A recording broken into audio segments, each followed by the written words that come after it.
Peace. Voix d'ange musique. Enfin je t'ai trouvé, pas la peine de te chercher. Mon rayon de soleil qui éclaire tous mes jours et toutes mes nuits. C'est toi ma préférée, celle que mon cœur a toujours désirée. Et oui, c'est mes sons, yeah, yeah, yeah.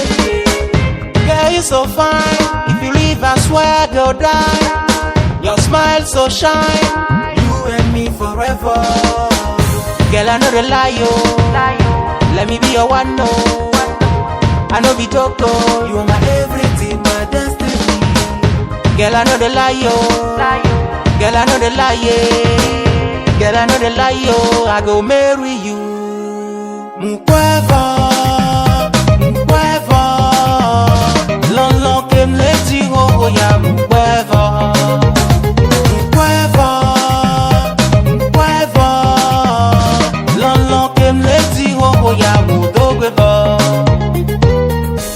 Since time I touch you, I see my soul growing up.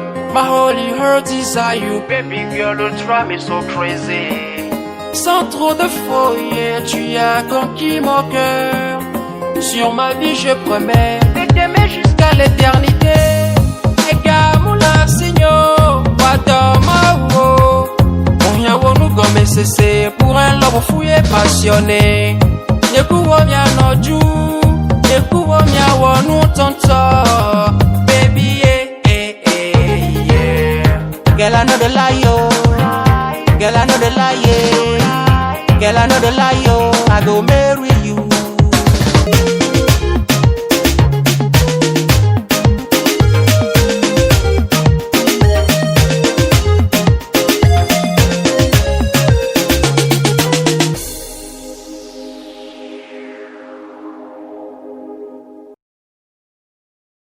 Okay, kaba.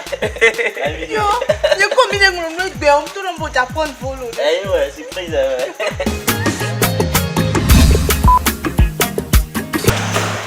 What's up, mom?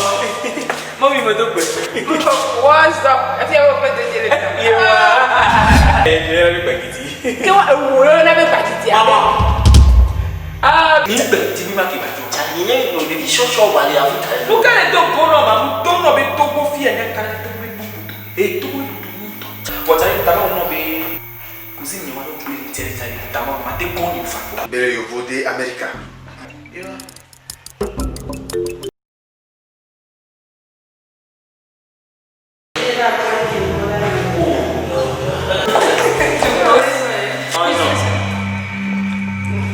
Look at it. Sit in a fight.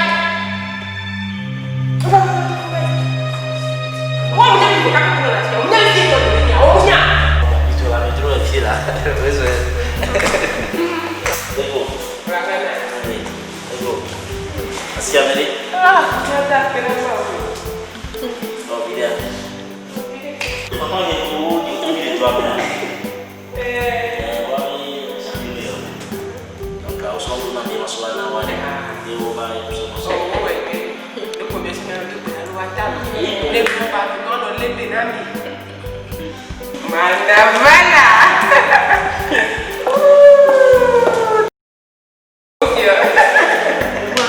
Ni vai que ele te pede mais. Tá tão grosso. Mama. Mana, bola no coño. Escucho la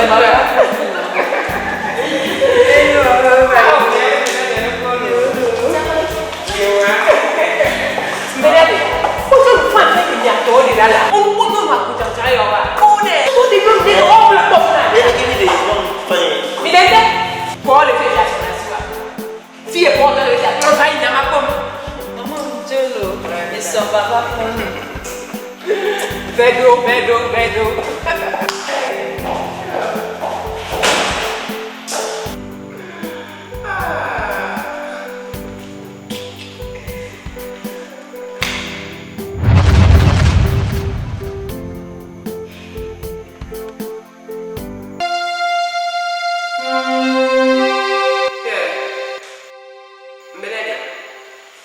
I'm going to take the video. Ojo nani, don't man come and you come here cancel me man. Mais ojo va jo. Don't you even come here cancel me. That no you want to go. Oh me say it na man.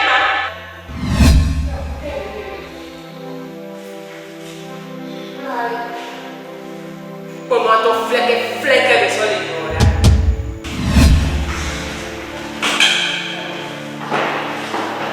Merci.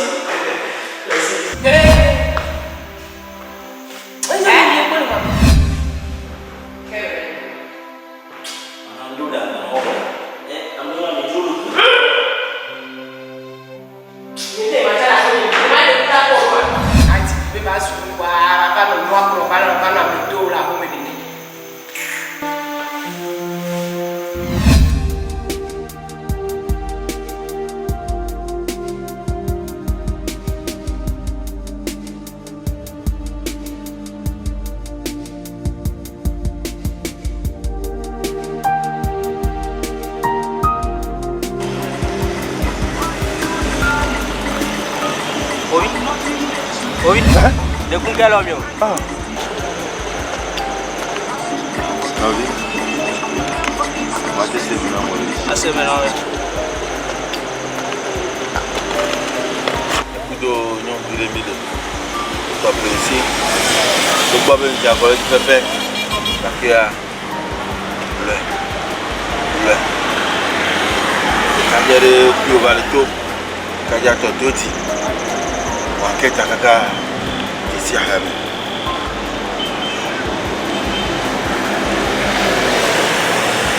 Ici à Hami. Derrière Hami. Vous avez d'autres baignats. Écoutez, Mila Dogo. Mila Dogo. C'est là. Mon frère, on l'a aussi à Nyawa. On l'a encore. On l'a eu. Ok. Je tombe le poteau maintenant. Il n'y a pas de tac, le pied, le poteau maintenant. Il n'y a pas de tac, Milaï. Milaï. Yao. Baptisio. Et toi, aïe. Et toi, quand on le croise, c'est pas que le gars, il tombe dans la hamina d'eau du bibi. Pendant que vous n'avez pas venu voir, il veut le plan. La trompe à Nanya. Les pieds alors. Les pieds. Tapon. Papa Nanya. Tiens. Aïe, toi, tu as quoi la robe? Tiens. Aïe, toi, tu as quoi?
On est d'accord, non? On est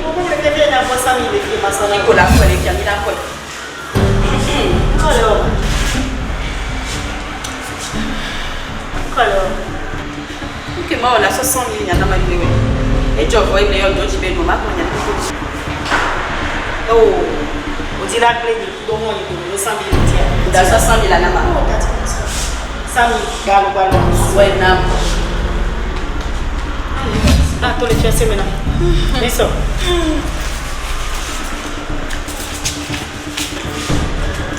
Et quand on est fais bon, on est là. C'est dit avec 100 000 euros, voilà, c'est fait. Fais mon toit. Le veau des temps. Moi, tu poses en l'air.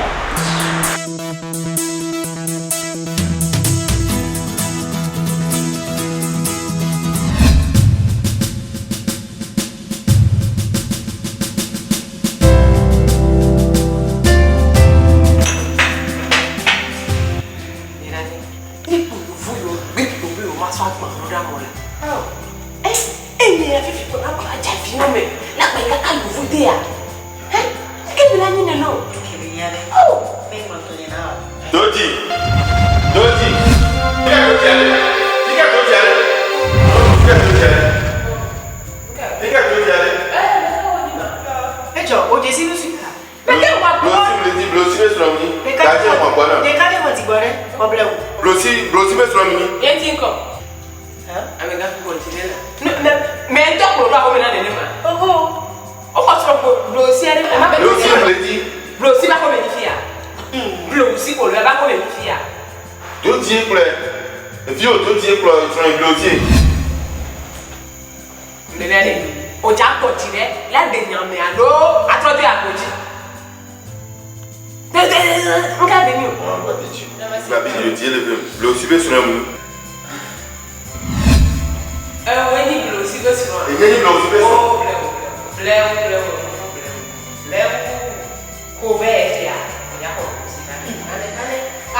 Parce que soigner les têtes est comme lui et divin.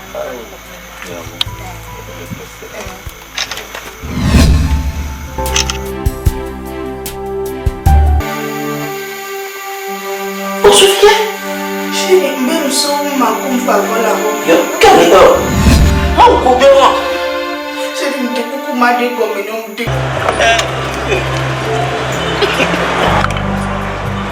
Nous qu'est-ce que les quartiers, Béfouya, toi de nous la télé. Bé, il y a pas de diabète. Enfin je t'ai trouvé, pas la peine de te chercher. Mon rayon de soleil qui éclaire tous mes jours et toutes mes nuits. C'est toi ma préférée, celle que mon cœur a toujours désirée. Et oui, c'est mes sons, yeah, yeah, yeah. Girl, you're so fine. If you leave, I swear I go die.